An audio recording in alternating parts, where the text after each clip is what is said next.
1998 GMT 400 Chevy, half done. It's got the 5.7 Vortec with all the tornadoes in the engine.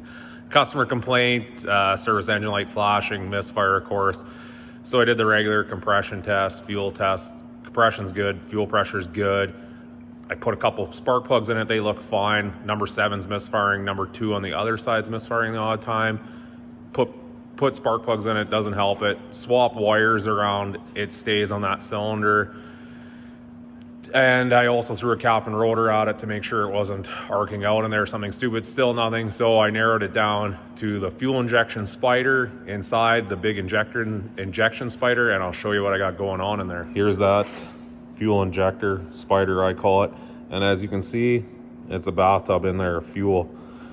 So that's what's going on. It's bypassing in here somewhere in the electrical. The fuel pressure comes in at these two ports and it's filling up my connector full of fuel. Oop. And obviously it's shorting out in there and not letting it run right, and that's causing my misfire. So that is junk. We got the new one in there, new GM one actually, updated one.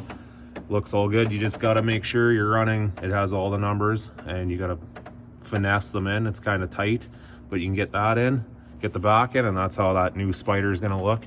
And I'm going to set the intake on it and take it for a test drive, and hopefully my misfire is gone.